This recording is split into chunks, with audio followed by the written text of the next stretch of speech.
پیارے پیغمبر بلندیوں پر جانے کے باوجود بھی عبد ہی ہے، اللہ کے بندے ہی ہے، اللہ کے شریک، اللہ کے پارٹنر، اللہ کی اختیارات میں مداخلت کرنے کی محمد الرسول اللہ صلی اللہ علیہ وسلم کو بھی اجازت نہیں ہے۔ وَالْعَبْدُ عَبْدٌ وَإِن تَرَقَّى، بندہ بندہ ہی رہتا ہے اگرچہ وہ بلندیوں سے ہو کر بھی آئے۔ وَالرَّبُّ رَبٌّ وَإِن تَنَزَّلَ وَإِن نَزَلَ، اور رب رب ہوتا ہے اگرچہ وہ نیچے اتر بھی آئے، رب رب ہوتا ہے۔ ہمارا ایمان ہے، رسول اللہ صلی اللہ علیہ وسلم فرماتے ہیں ينزل ربنا كل ليلة إلى السماء الدنيا حين يبقى ثلث الليل الآخرة، پیارے پیغمبر فرماتے ہیں ہر رات ہمارے رب آسمان دنیا پہ اترتے ہیں جب رات کا آخری پہر بجتا ہے۔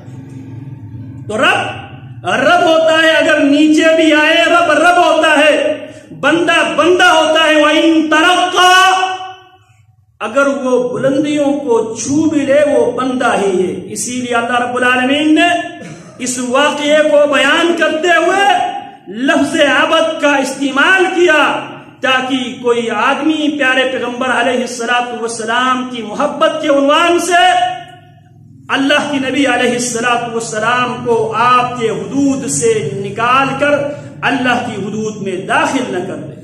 یہی رسول اللہ صلی اللہ علیہ وسلم کی وصیت بھی ہے، یہی پیارے پیغمبر علیہ السلام کی تعلیم و تربیت بھی یہی ہے۔ لا تطرونی کما اطرت النصارى عیسی ابن مریم انما انا عبد فقولوا عبد اللہ ورسولہ، میرے بارے میں مبالغہ آمیزی سے کام مت لینا، غلو مت کرنا، حدود کراس مت کرنا، لمٹ کراس مت کرنا۔ انما انا عبد، میری حیثیت ایک بندے کی ہے۔ فقولوا عبد اللہ ورسولہ، میرے متعلق وہی کہو اللہ کے بندے اور اس کے رسول ہیں، بندے اور رسول ہے۔ لا تطرونی کما اطرت النصارى عیسی ابن مریم، میرے بارے میں میری امت مبالغہ آمیزی سے اس طرح کام نہ لینا جس طرح عیسائیوں نے عیسیٰ ابن مریم کے بارے میں حدود کراس کرتے ہوئے، لمٹ کراس کرتے ہوئے عیسیٰ ابن مریم کو عبد کی حدود سے نکال کر رب کی ربوبیت کے حدود میں داخل کر دیے تھے۔ تم نے یہ غلطی نہیں کرنی۔ میں اللہ کا بندہ ہوں، لہذا مجھے اللہ کا بندہ اور اللہ کے رسول ہی سمجھا جائے۔ تو پہلا سبق یہ ہے، بندہ جتنے بھی بلندیوں کو چھو لے، بلندیوں پر فائز ہو جائے، پھر بھی وہ بندہ ہے۔ کیونکہ بلندیوں پر اس کو اس کے رب، اس کے خالق و مالک لے کر گئے، اس کا اپنا کوئی کمال نہیں ہے۔ سبحان الذی، پاک ہے وہ ذات کمزوریوں سے۔ انسان کی عقل میں یہ بات آنے والی نہیں تھی، تو اللہ نے فرمایا سبحان الذی، تم سبحان الذی، پاک ہے وہ ذات جس ذات کے آگے کسی قسم کی کوئی ناممکن سی کوئی چیز ناممکن ہے ہی نہیں۔ وہ ناممکن کی کمزوری سے وہ اللہ پاک ہے۔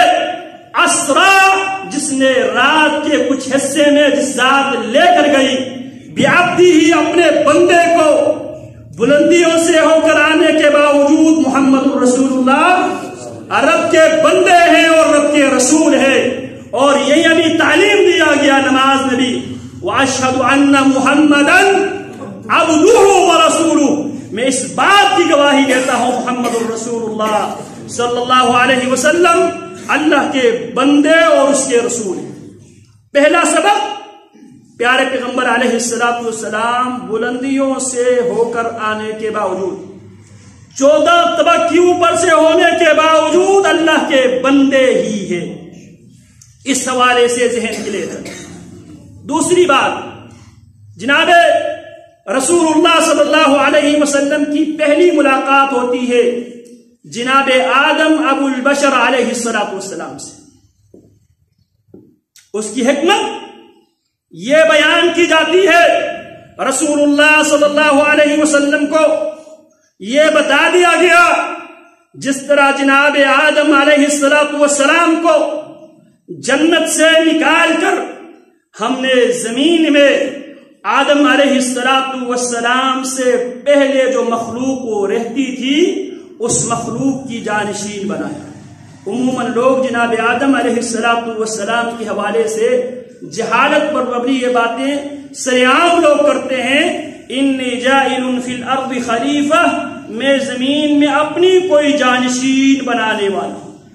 اللہ رب العالمین کی جانشینی کی کمزوری سے اللہ پاک ہے، سبحان، میرا رب پاک ہے، میرے رب کو کسی جانشین کی ضرورت نہیں ہے، سبحان اللہ۔ اللہ جانشینی کی کمزوری سے میرا رب پاک ہے، جانشینی ایک کمزوری ہے، میرے رب پاک ہے۔ انی جاعل فی الارض خلیفہ سے مراد یخلف بعضهم، ان میں سے بعض دوسرے کے خلیفہ بنے گا۔ یا آدم علیہ السلام سے پہلے اللہ رب العالمین نے روئے زمین کو جنوں سے آباد کیا تھا، جنوں کے خلیفے کے طور پر اللہ نے آدم علیہ السلام کو پیدا کیا۔ جس طرح جناب آدم علیہ السلام کو جنت سے نکال کر ہم نے زمین میں خلیفہ مقرر کیا، اسی طرح پیارے پیغمبر علیہ السلام آپ کو بھی مکہ مکرمہ سے آپ کو نکالا جائے گا۔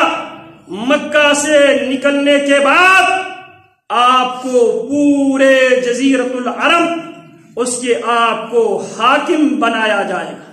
جس طرح آدم علیہ السلام جنت سے نکلنے کے بعد روئے زمین کو آباد کرتے ہیں، اسی طرح محمد الرسول اللہ صلی اللہ علیہ وسلم مکہ مکرمہ سے نکلنے کے بعد دنیا کی تمام بستیوں پر، تمام آبادیوں پر توحید کے پرچم پیارے پیغمبر علیہ السلام لہرائیں گے۔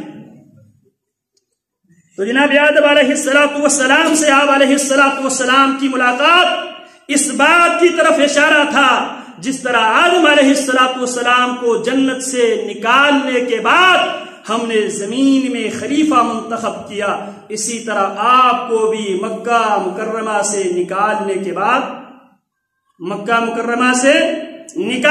بعد ہم آپ کو بھی زمین کے جانشین بنائیں گے، جو ہماری دستور اور ہمارے قانون ہے۔ وَلَقَدْ كَتَبْنَا فِي الزَّبُورِ مِن بَعْدِ الذِّكْرِ أَنَّ الْأَرْضَ يَرِثُهَا عِبَادِيَ الصَّالِحُونَ، ہم نے زبور میں یہ قانونی فیصلہ لکھ دیا ہے، أَنَّ الْأَرْضَ يَرِثُهَا عِبَادِيَ الصَّالِحُونَ، یہ زمین، اس زمین پہ میرے نیک بندے ہی اس کے وارث بنیں گے۔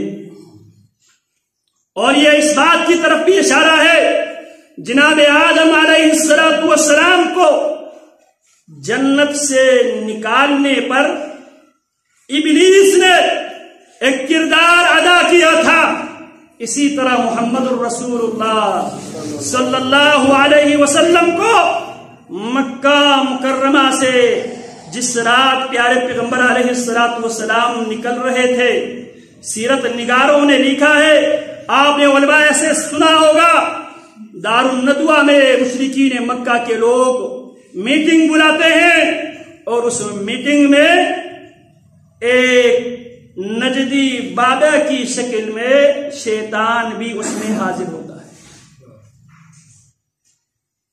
جس میں فائنل ان کی جو آخری جو میٹنگ ہے اس میں ابلیس شیطان ایک نجدی بابا کی شکل میں وہ بھی شرکت کرتا ہے، اور وہ ابو جہل کی جو رائے ہے اس کی تجویز کو وہ انڈوز کرتا ہے، وہ کہتا ہے جو یہ جوان کہہ رہا ہے ایسا ہی ہونا چاہیے۔